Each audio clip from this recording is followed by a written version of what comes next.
எனக்கு அருமையானவர்களே, நம்முடைய யூடியூப் மூலமாக அநேக கர்த்தருடைய வார்த்தையை கேட்கிறார்கள். தினமும் ஆராதனைகள், பாடல்கள், வேத வசனங்கள். 40,000 சப்ஸ்கிரைபர்ஸை கர்த்தர் கொடுத்திருக்கிறார். எல்லா சப்ஸ்கிரைபராக நம்ம செபிப்போமா? எங்கள் அன்பின் பரலோக பிதாவே, எங்கள் ஆண்டவரே, இந்த யூடியூப் ஆன்லைன் மூலமாய் நாங்கள் அனுப்புகிற ஜெபங்கள், ஆராதனைகள், பாடல்களை ஆண்டவரே 40,000 பேர் ஆண்டவரே அப்பா பார்க்கும்படி தேவன் கொடுத்ததுக்காக ஸ்தோத்திரம். இது அப்படியே 40 லட்சமாய் மாறட்டும் ஆண்டவரே. அந்த சேனலோடு நீர் இருங்க ஆண்டவர். தினமும் ஆண்டவர் ஆன்லைன் மூலமாய் ஜெபங்கள், ஆராதனைகள், பாடல்களை நாங்கள் அனுப்பும் பொழுது அதிலே வல்லமை இறங்கட்டும், அதில் அபிஷேகம் இறங்கட்டும், கட்டுகள் உடையட்டும், கர்ப்பப்பை கட்டிகள் கரையட்டும் ஆண்டவரே. வியாதியோடு இருக்கிறவர்களை பார்க்கும்போது அவர்களுக்கு விடுதலை உண்டாகட்டும் ஆண்டவரே. எல்லா மூளை முடுக்குகளிலும் இயேசுவின் ரத்தம் தெளிக்கப்படட்டும். சுவிசேஷம் எல்லா தேசம் எங்கும் பரவட்டும் ஆண்டவரே.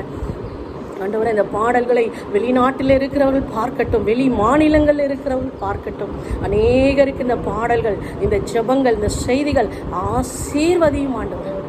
எந்தெந்த வீடுகளிலே அந்த யூடியூப், எந்தெந்த ஃபோன்களிலே அந்த லிங்க் வருகிறதோ அவர்கள் அதை தொட்டு பார்க்கும்போதே அவருடைய வியாதி மறையட்டும், அவர்களுக்கு சுகம் உண்டாகட்டும். அந்த பாடல்களை அவர்கள் கேட்கும்போதே அவருடைய உள்ளத்தில் ஒரு பெரிய சமாதானம் இறங்கட்டும் ஆண்டவரே. சமாதானத்தை தான் ஆசீர்வதி இயேசுவின் நாமத்தில் பிதாவே. ஆமென், ஆமென். கர்த்தர் உங்களை ஆசீர்வதிப்பார். God bless you.